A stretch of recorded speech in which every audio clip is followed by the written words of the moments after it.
Consistent self-improvement, everybody. You are now listening to American gypC podcast. I am your host, Classic, and I am here with my co-host, gypC. And today we have Roger Williams. He is the host of the Crossing It Off podcast, which encourages and empowers others to live out their list with intention. Welcome to the show, Roger. Welcome.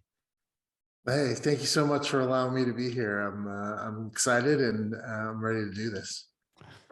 It's a pleasure having you. So for me to get, I'm aware that you travel a lot. Let's start from where you originally from, and you can tell us where you are right now. Actually, you can tell us where you are now, and then tell us, where you're originally from for our listeners. And for yourself. I'm originally from Indiana, from the Midwest, but I'm currently based out of Seattle, I guess is the best way to say it. And I'm currently in Matera, Italy, which is in the southern part. I like to say it's 45 minutes from the Arch of the Boot. That's about the only way I can describe it. So yeah, I've been on the road for almost 8 weeks now. Been out. It's probably not the road as much as airplanes, but yeah, I've been traveling around the world for a little while. So it's an exciting time for me. You've gotten to into traveling kind of a while ago, correct? Yeah. So I was during the pandemic. I was like a lot of people stuck at home in quarantine and just doing my thing, and wound up having a heart attack in December of 2020. Wow. And that kind of put myself in a place where I started really taking a hard look at my life and what was going on in it and where I had been, where I'd want to go. And I really decided that I wanted to be known for how I lived my life and the people that I built relationships with. And I've been working in the youth development teaching field for almost 30 plus years. And that's what we're known by, right? Most of the time, if you ask somebody, what do you do? They say, I work and sell my labor to this company, and I do this for them. And I wanted to be known for more than that, than just the 40 or 50 hours that I sold in labor a week. I wanted to be known for something bigger. So I went to all my social media accounts and changed my job position to being the head crosser off of my bucket list. And so that's what I started doing, is just crossing stuff off my bucket list. So what's the first thing you crossed off? The first thing was the Camino de Santiago. If you're not familiar with it, it's a 790 kilometer trek across northern Spain from Saint Jean Pied de Port, France, to Santiago de Compostela, Spain, in the northwestern section of Spain. Can you walk us through that a little bit? Oh, sure. That's a known pilgrimage, right? Like, is Yeah. that famous? Okay. I've heard about it somewhere, I think on one of the books that I was reading. Yeah, a lot of people have seen the movie The Way with Martin Sheen, directed by his son Emilio Estevez. That's about the Camino de Santiago, but it's a historical pilgrimage where it's been said that the body of St. James was taken across Spain and buried in Santiago de Compostela. And so I think like 90 to 120,000 people a year do the trek in some form or fashion. There are probably 7 or 8 different routes. The route that I took is the more traditional one, called the Camino Frances, because it starts in France, and 790 kilometers. It usually takes anywhere from 30 to 35 days, somewhere in there, depending on how long you take, whether you have injuries, that kind of stuff. But it's a long walk. It's about 15 to 18 miles a day. It's pretty much what we walked every day. And you managed to make it through with no injuries. Unfortunately, that's not the case.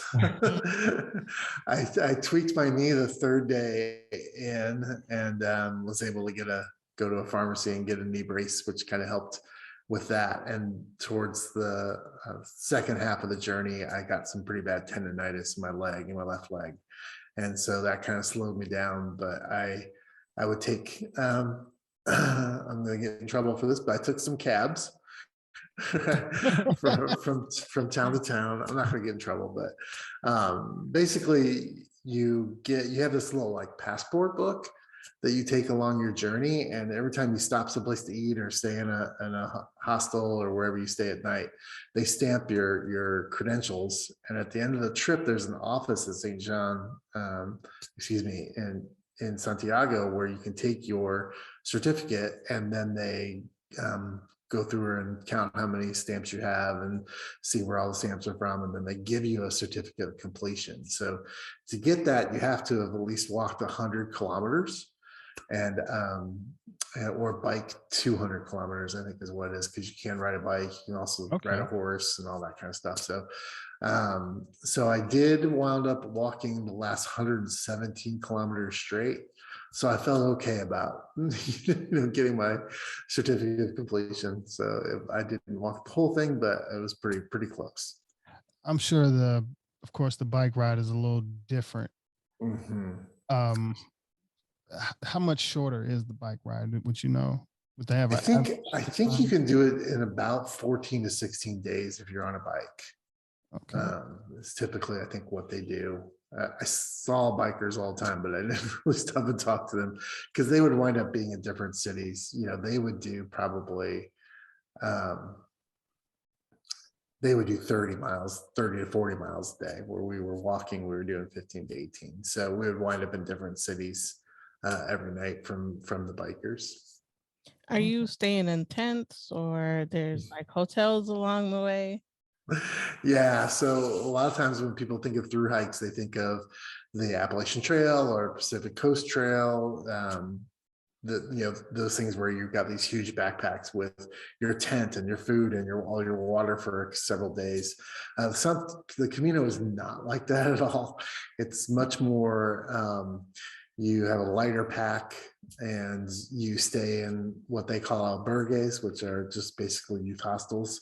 So there's probably 20 people in a room in bunk beds sometimes, and it's pretty cheap. It's usually like 8 to 12 euro a night, and so it's not too bad. And you're walking through cities all day long, so you'll probably go through at least 3 or 4 different small little towns or a big city each day. So there's places to stop and eat. You don't have to carry a lot of water. You don't have to carry food. You don't have to carry tents. I didn't even carry a sleeping bag. I just brought like a sleeping bag liner to make my pack as light as possible. So yeah, it's not as rustic maybe of a journey as it would be, although you get dirty.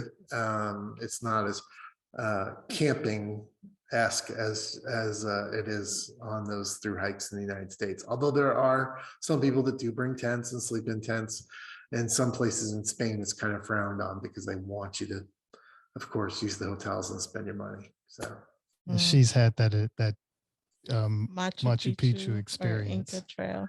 It's a 4-day thing, and yeah, you had to stay in. There's no hotels and stuff like that on the road. That's why I asked. Yeah, and I'm like, hey, that one here doesn't sound that bad. I know, right? It's like, okay, it's kind of warm up, Yeah, and if you're a drinker, alcohol's cheap in Spain, so people would get off the trail, shower, do their laundry, and then go out and eat and drink till 10, 11 o'clock at night, and then go back and sleep and get up and do it all the next morning. So it's a fun experience. Quite the journey.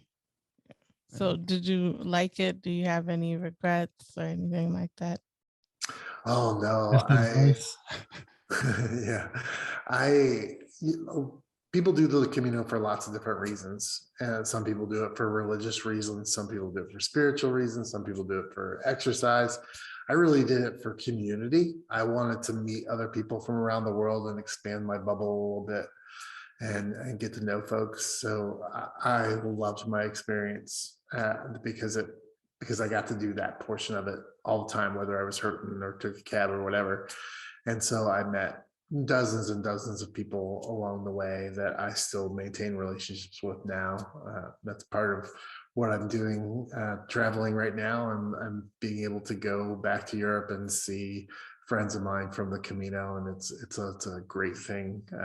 I was in Trieste, Italy, and I was there for a month, but I didn't know this one person. I hadn't connected with them on any social media. And another friend of mine, pilgrim that I met, was like, "Hey, you know that one, that one person lives in Trieste." And I was like, "It's my last day here."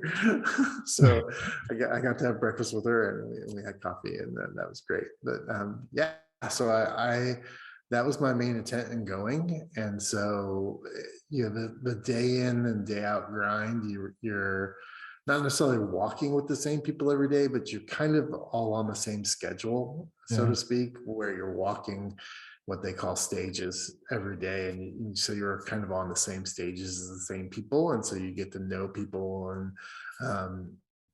get to have these little groups of family members that you walk with. I would usually walk by myself in the morning for the most part, and then by by what we call second breakfast, because you usually have two breakfasts because you're so hungry because you walk so much.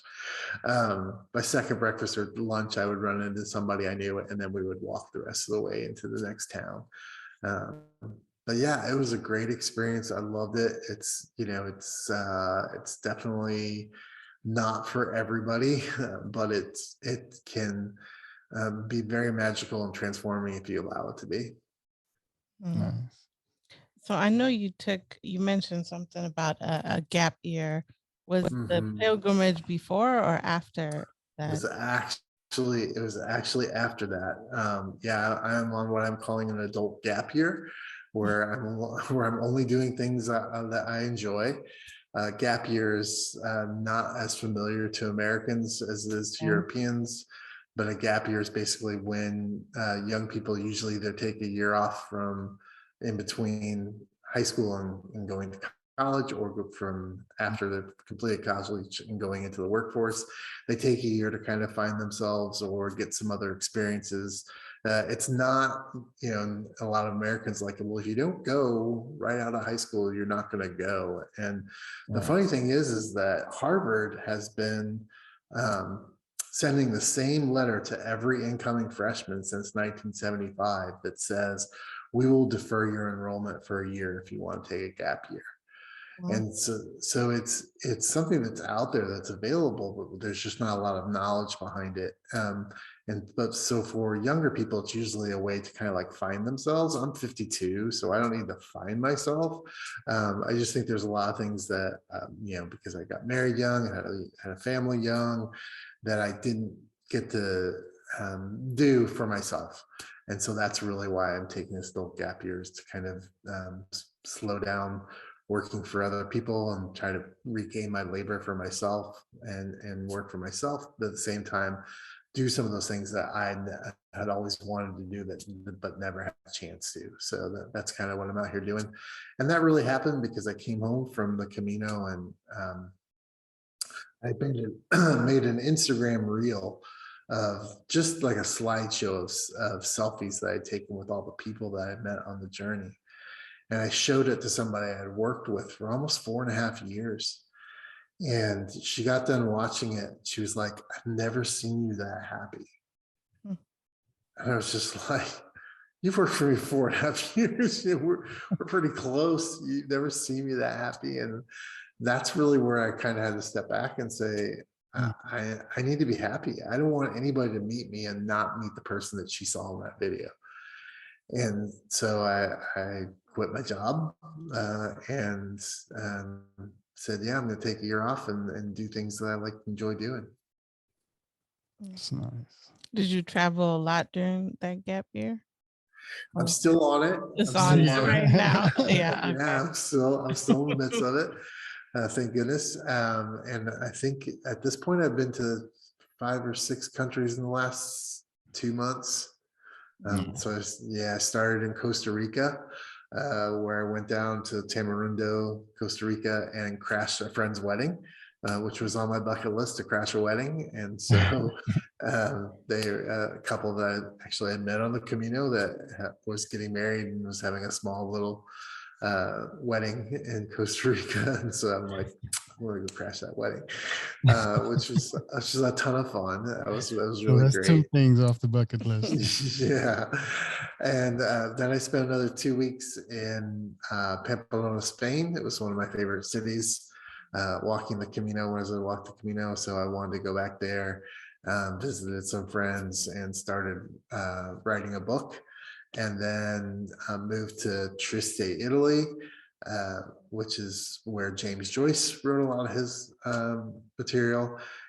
So I went there for some inspiration, but also traveled to Milan to visit some friends in Milan, and then come down here to Matera. Last week, I went to Israel for a couple days to visit a friend, and then on my way home in a couple of weeks, I'll be going to London for a week to visit with folks as well. That's a lot of traveling. Yeah, Just getting started, huh? yeah. I've been in the Rome airport like 9 times in the last 2 months. It's like, oh, I'm back again. Okay, I know where everything is. This is great. Makes it a lot makes it easy when you're in and out of there all the time. And you got to You know love what's up. that, that confidence builder. Once, you may be nervous the first time you go through a place, and then the second time less nervous, and of course third and fourth time you're less nervous. So to have a comfort, yeah. Yeah, I never thought I'd like be on a first name basis with the baristas in the Rome airport. So it's like, oh, you're back. Yeah, great.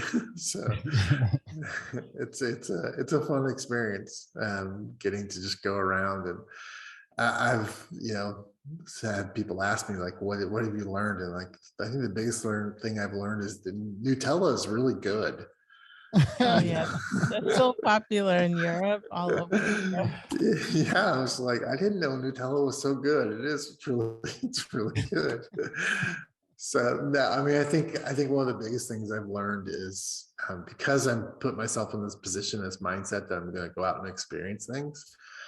And I'm trying to cross these things off my bucket list at the same time, but there's just things that pop up all the time that's like, oh, I probably should have had that on my bucket list but didn't. So, but now that I've done it, do I go back and put it on? Do I and then cross it off and say that I did it, or just let it go and just say like, okay, I did this. I went to Milan and got off the train, and there was big, huge banner in the train station for a Banksy exhibit, the street artist Banksy, at the train station. They had all these works of Banksy at the train station. I'm like, I've always wanted to see Banksy. And another friend of mine had gone to that, and he told me that it was going to be closed, but it was open, so I got to go. My father recently passed away, so I actually had to jump back to the States and come back, but I didn't have a suit, and so I was in Trieste, Italy, and just kind of like, my partner was like, you need to get a suit. You need to, at your dad's funeral, you need to get a suit. You can't go in jeans and a t-shirt. I'm like, you'd think that was funny, but she's like, no, you can't do that. So I just opened up Google and like looked at, like typed in suits and found this out of the way place. And I was like, well, I'll go here and see what it's like. And walked in, and this young tailor who hand makes all these suits was just like, when do you need it by? And I'm like, Wednesday, like 4 days from now. And he's like, ooh.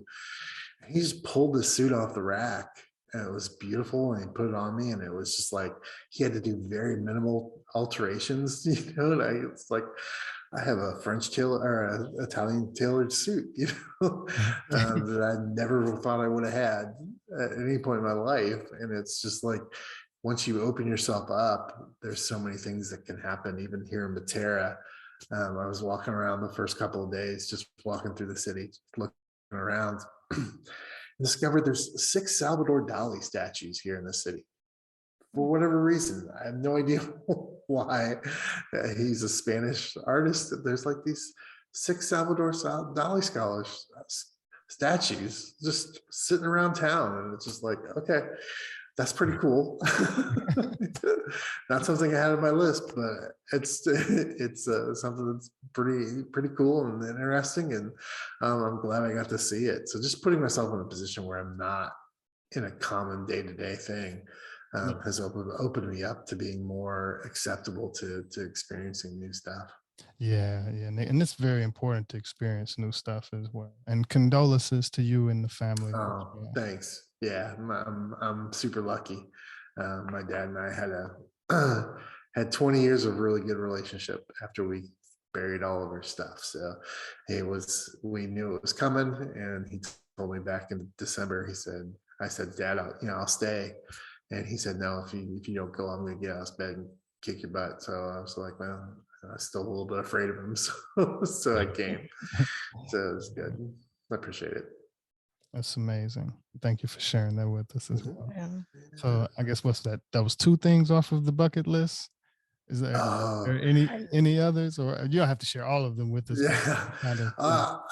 I am writing a book, Yeah. and it's a memoir about my dad and his relationship with his father, and my relationship with my dad, and my relationship with my son, all through the lens of professional wrestling, because we all have been fans of professional wrestling for a real long time. So it's kind of talks about the bonds that guys share with their dads, and ours just happens to be pro wrestling. So That's pretty. trying to trying to get that out of my head, whether anything happens with it, that's great, or it doesn't, that's okay too, but I just want to get it out of my head.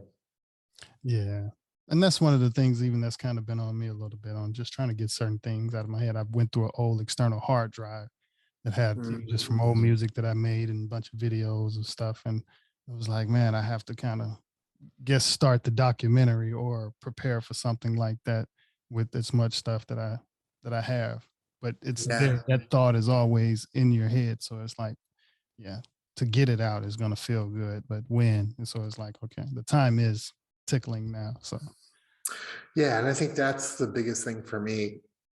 After the heart attack, it was like I'd always had all these ideas of things that I wanted to do, and the Camino was always something I wanted to do, but I'd never written down the bucket list before that happened. And so that was a real big step for me, is just saying, okay, I'm going to write it all down. What are all the things that I've ever wanted to do, or wanted to see, or wanted to go? And that was huge once I got it on a piece of paper, because then it wasn't just floating around in my head competing with all the other stuff, right? With work stuff, with family stuff, with day-to-day stuff. That I had it on a piece of paper and I could see it. I could put it on my mirror in the bathroom, and be able to look at it every day and say, okay, I've got these things I want to do. I need to figure out how I can do them and when I can get them done. So it was a huge step. Are you picking your countries? Do you have a list of countries that you're going to, or are you randomly like going with the flow? I've done both. But I'm just curious. Yeah, I can't do random. I mean, I'm a pretty random person, but I can't do, that's too much random, right, for me. So I did plan out this journey pretty thoroughly, at least for where I was going to stay and when I was going to get there. So I bought all my plane tickets and my Airbnbs because several months ago. But then once I get to a place, it's kind of like, okay, now what's going to happen? I don't know. So I just kind of take what the universe sends me and do with it like that. So most of the things on my bucket list are very specific. So it's something weird about me. It's like, so hard when I was telling people about this trip, because everyone's like, oh, well, when you go to Rome, you need to do X, Y, and Z. You need to go to the Vatican, you need to go to the Colosseum. And it's just like, I'm not going to be a tourist, right? I'm going because I want to be somewhat immersed in culture, as well as I want to write this book. I mean, that's really why I came on this trip, is to be able to write this book. So it was hard for other people, with that American mentality of, okay, you're traveling all that way, you can't miss X, Y, and Z. I mean, I even had one person say, you make sure you have gelato. And it's like, I'm going to be in Italy for 2 months. I don't think I'm going to miss having, it's just, you throw a rock and hit a gelato place around here. So it's not like, I'm pretty sure it's probably going to happen.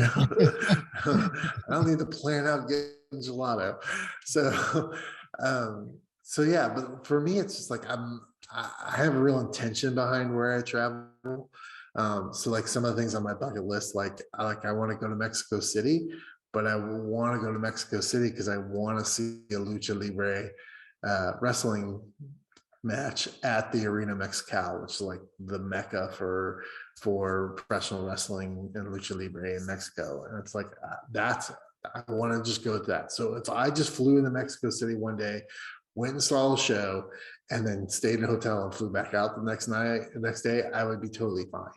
I'm sure there's wonderful things to see in Mexico City besides a lucha libre match, but like to me, like that's the purpose behind it, right? And I don't need to see every tourist trap that there is to be had. I want to go and like do something specific. I think Angkor Wat in Cambodia is the same way. It's like I've been thinking about Angkor Wat for so long and want to go, but I don't want to just go and like travel around the city and then leave. So on my bucket list is it's go to Angkor Wat and learn how to do photography. So I want to go there for a week and every day, teach myself, like one day how to take pictures of people, how to take pictures of nature, how to take pictures of architecture. So I wanted to like have a purpose or an intention behind it instead of just like being fly by tourists, so to speak. Yeah. You said Mucho Libre. My mom used to watch the movie. I mean, on repeat. She loved that movie so much. And it's hilarious. I don't know if I've actually even seen the whole thing, but she used to watch it so much. Yeah. That's the VHS. There you go. Yeah. Yeah. Do we need to explain to your viewers and listeners what VHS is? What Blockbuster used to sell, but then we'd have to explain what Blockbuster is, so that would be a problem too. Yeah, I mean, I've always been a professional wrestling fan. I love all professional wrestling. I love the stuff that comes out of Mexico. I love the stuff that comes out of Japan. I love the stuff that comes out of Eastern Europe and the States. And I just, to me, that would be just like so cool to experience that. And yeah, so I have a couple of things on my bucket list that are wrestling based. I'd like to kind of skip a little bit or talk over, just kind of touch on the heart attack during the pandemic. Mm-hmm. Just so you know, I'm sure you have it in your book, right? Or you're going to have the detailed part in your book about that, right? Oh, probably not, because it doesn't have to do much with my dad or my son. But okay, well, we can. I guess so we don't have to save the info then. That's right. We can go ahead. Feel free to fill us in on that. Yeah, I think that being at home and trying to deal with working was really stressful. I mean, I haven't always taken good care of my body. I have family history of heart disease, but there was just something about the pandemic, being in quarantine that was just more stressful, I think, than usual. And it's not that What city were you in then? Seattle. Seattle. Yeah, I was in Seattle. And when they say Seattle, we're in LA, so we just think the opposite of cloudy days and rain. Yeah. Yeah, you can't go out much anyways, and then you're stuck at home as well. And they were, and when you go out, there's nothing. Yeah. There was a lot of Seattle was pretty hardcore about how they tried to handle the pandemic. So it was just, I think it was stressful. I think it was claustrophobic in a lot of ways, which caused anxiety and stress for me. But yeah, it was just one day I wasn't feeling all that good, but I hadn't been out in a couple of days, even to walk the dog. And so I took the dog for a walk, and it was a colder day. And so I thought I was breathing in the cold air, and that was causing my chest to hurt. And got home with the dog, and just it wouldn't go away.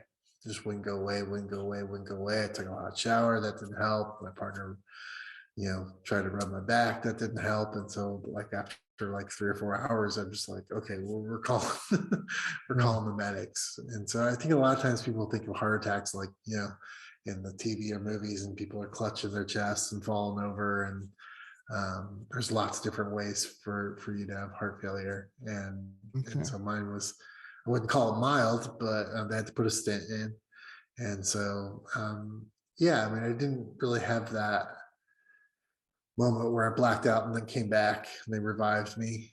But But to still, even it's just inform that, because Yeah. if people haven't experienced what a heart attack is, you kind of only think it was the person's right. unconscious, having a Yeah, hard time breathing. But these are definitely, it's a good thing to share this because it's, something to look for.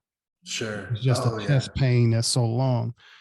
You know, yeah, we may not necessarily say that's a heart attack right off. Like you said, if it lasts just 2 hours now, and because I would expect a heart attack to be okay, you have maybe 5 to 10 minutes, and there's serious trouble once it yeah, starts. Yeah, but yeah, I just think heart attack, you just drop like yeah. it's just immediate, you're right. instant thing. So what you're saying is like, wow, okay. Right, there's hope. That's yeah. Yeah, Yeah. yeah, Okay, there's like a warning at least. Yeah. yeah, yeah. So they put a stint in, and yeah. So as long as I'm on my meds, I'm okay. I just need to stay on my meds. How was the recovery? What did you do to help you stay mentally motivated during a time like this? Because you have the stress of work, and then this, and then COVID, and then it's Yeah. what is some of the tools that Well, I think that's really where my head started spinning about, what have you been doing? What's the next thing? What do you want to be known for? What's your life really mean? And and so a lot of time just spent, processing all that information, and it's hard because when you're, in America, we have some jobs where you can almost feel guilted into doing them. Teaching being one of them, nursing being another one. That's yeah, like, you're supposed to get so much reward out of this, right? You should get all your self-worth from your job, and and you should, it should be okay that we don't pay you what you deserve, or to be okay that you take home work, or it should be okay that right. you're completely mentally exhausted when you get home and can't give your kids the attention they need, or your spouse or your partner or whoever. And I think that's really where I just said, I don't believe in work-life balance anymore. I believe it's a lie Mm. that corporations and institutions tell us. We want you to have work-life balance. We want you. How do we help you have work-life balance? And it's like they really don't want that, because the reality is that if I sell you 40 hours and I sleep 45, I still have 70, 80 left in the week, and for myself. And there's no way that 70 hours will ever equal, I don't care what kind of rocket science you are, but rocket scientist you are, there's no way 70 hours balances with 40. Yeah. And so I decided that I was no longer going to believe this lie of work-life balance, and that I was going to start having work-life boundaries, Mm. where I would say, okay, working with teenagers, they a lot of times don't understand boundaries. And so, I had to say, you can't text me past 7 p.m. If it's emergency, I'll get it. I might, if it's a real emergency, I'll figure out what I need to do. But most likely, I'm not going to respond to you until tomorrow. If it's after 7 p.m., I'm not going to respond to you.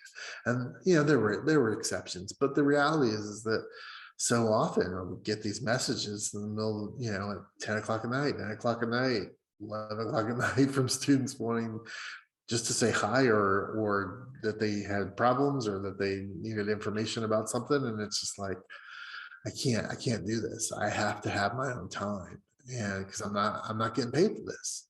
And people would say, well, that's the job, but that's not fair. Because even they say it's kind of an illusion when they say, well, you have 24 hours in the day. Not really. You're No. sleeping 8 of those hours, so that cuts out at least the 8 hours you Yeah. thought you had in a day. That's 16 hours. So if you're working, you know as far as 8 of those hours, or 12, 8 to 12 of those hours, Right. that's so the whole illusion, when even how they like to say, well, you don't have any excuse because you have 24 hours in a day. No, you have 16 hours in a day. Unless you're Dwayne Johnson and get up at 4 o'clock in the morning.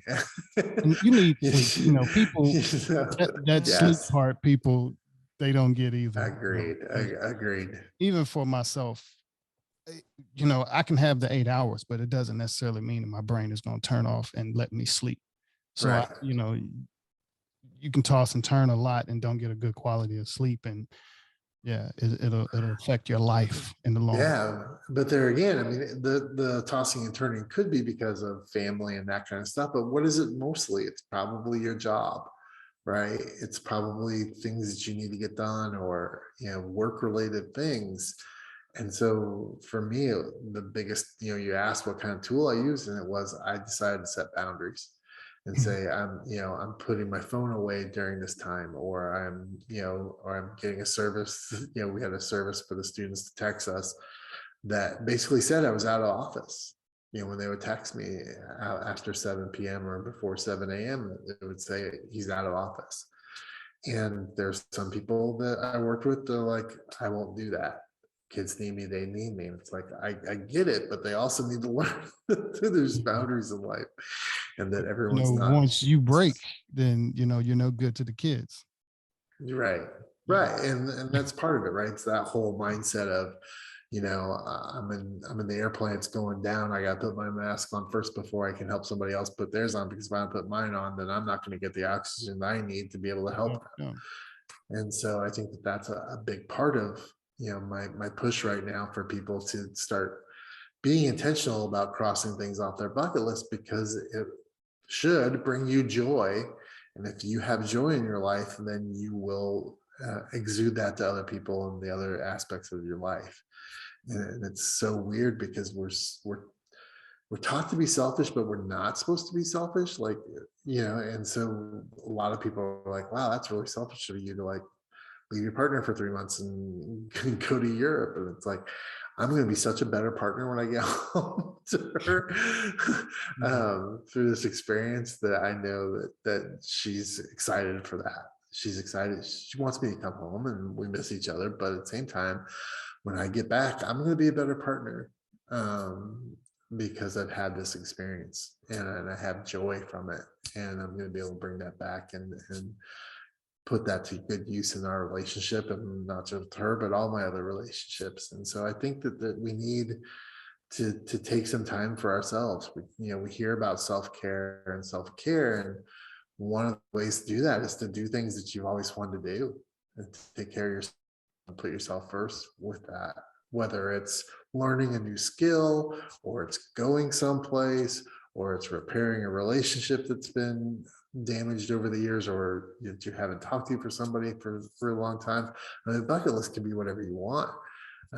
Doesn't have to be a 3-month trip around the world. It can be simple things. I have a friend that has a bucket list that's just Thai recipes. She wants to learn how to cook Thai food the best possible way she can.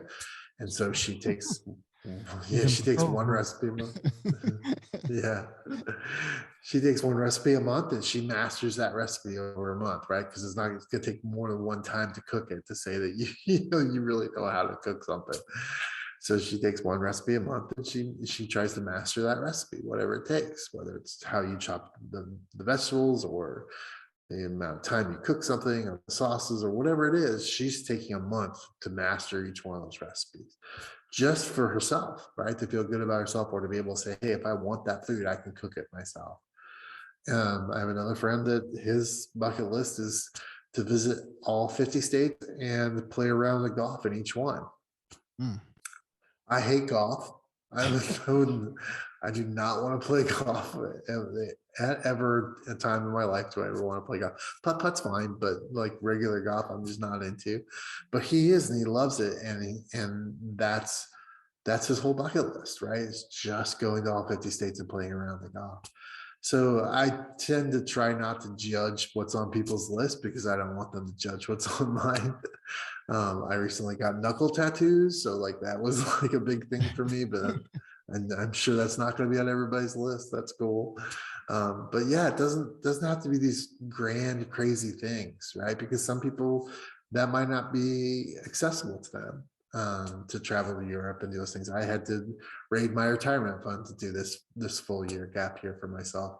And I'm okay with that because I believe I'm going to better myself in ways that when I get done with this year, if I have to go back to the workforce, I'm going to be a better employee. I'm also going to ask for more things and set some boundaries ahead of time. And I'm going to be a better employee. But it's just, it could be teaching yourself a skill to play a musical instrument or whatever it is. It doesn't have to be grandioso, crazy. It can be simple things that bring you joy. And that's the bottom line, is that if you're crossing these things off your list, it should bring you joy. They can be hard, right? Cooking Thai food's probably hard for some people, but at the end, when you've cooked it and you've accomplished that goal, do you feel joy? And I think that's what a lot of people are missing, is having those things in their life that bring them joy on a regular basis. I agree. Happiness is very important. What inspired you to start the podcast, and how's your experience with that? Were you always like traveling when you doing the podcast? Yeah, the podcast was, I've always tried to I've had all these different ideas of how to use the internet to get an income, and I've done some crazy things. And when I started looking at my bucket list, I wanted to do something that would help other people. And so the thought process behind the show is that I interview one person every episode that's crossed a single item off their bucket list, and we just talk about that item for the half an hour. We drop new episodes every week, so it's something new every single week. And when I originally started it, I was going to interview people all along the way while I was on the Camino. And that just one, I didn't want to carry the equipment to do it, although I'm sure I could have done it from my phone, easily. But I didn't want that to be the reason why I was building relationships with people.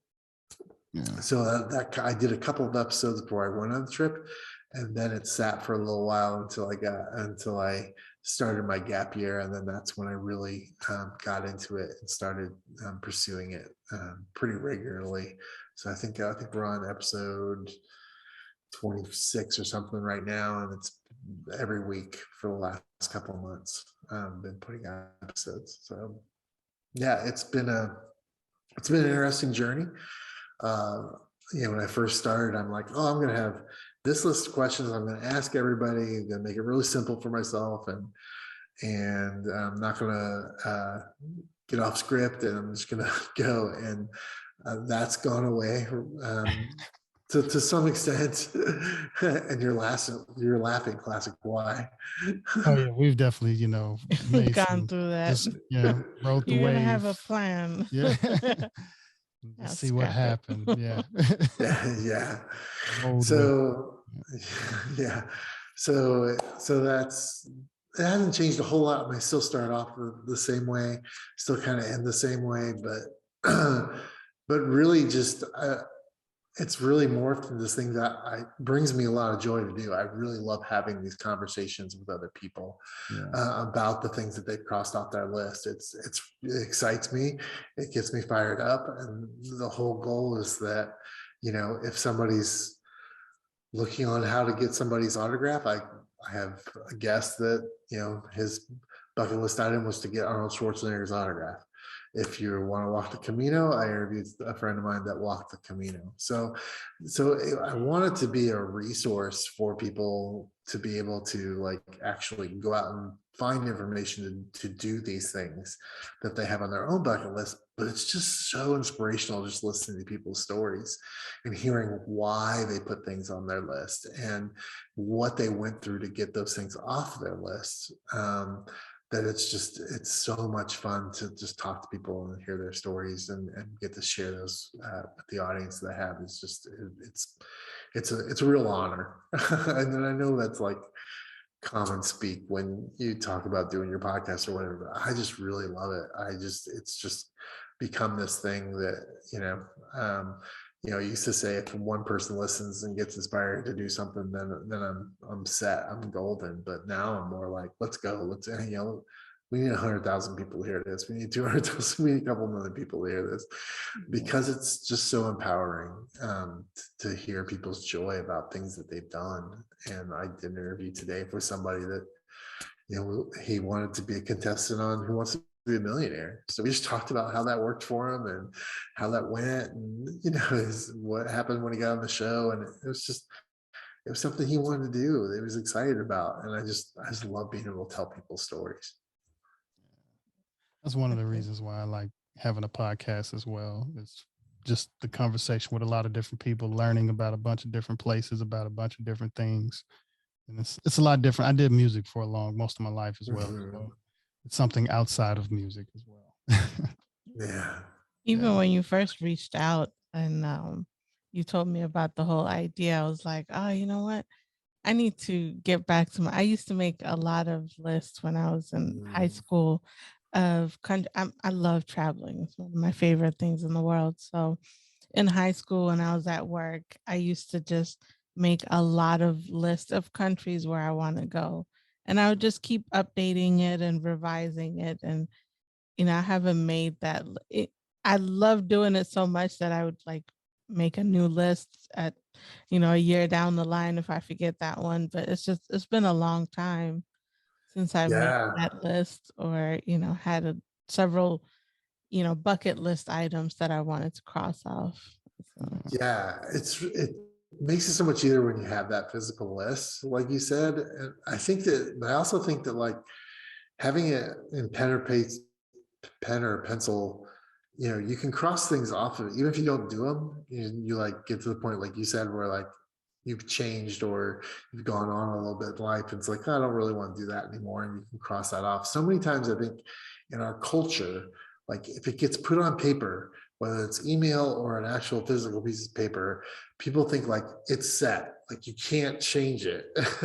And that's not the way a bucket list should be. If you get to the point where you go back a couple of years and say, oh, I thought I wanted to do that, but I don't want to do that anymore, then you can take it off the list and you can add other stuff to it.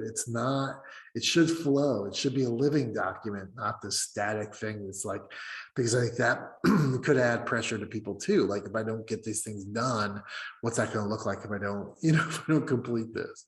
And so I always tell people, change it. If it doesn't work for you anymore, or it's something you don't want to do anymore, change it. Cross it off, forget about it, move on, get a new sheet. Like that's what I used to do in work too, gypC. I used to make a list, right, for the day, and then I would cross things off, and then I would make everything I didn't do, I'd put on the next list for tomorrow, and then come in the next day and add to that list. And I think the bucket list should be that. And you can have all different kinds of lists too, right? And I actually heard this today. I hadn't heard this before, surprisingly, but somebody I talked to had a chuck it list. So like they had a list of things that they needed to get rid of, that they needed to get out of their life, that they need to be completed and moved on from. Like I think they were using chuck it as a word for something else, but they had this chuck it list where it's just like, no, these are things need to go. Right. And so if it brings you joy, it's like I tell my partner, I'm going to Marie Kondo my life. It's not just my clothes, it's also in my house. It's everything. If it brings me joy, I'm gonna be grateful for it and keep it. If it doesn't, I'm gonna say, hey, thanks, see you later. To reset. And, Yeah. Reassess everything. Yeah. Well, before we get ready to close it out, would you like to share links and any new projects that you're working on? Oh, yeah. You can go to any place where you can stream podcasts and pretty much get the Crossing It Off podcast. Drops weekly. And I'm always willing to bring people on as guests. If someone has something they've crossed off their list they're really excited about, they can get in touch with me at crosseroffer@gmail.com.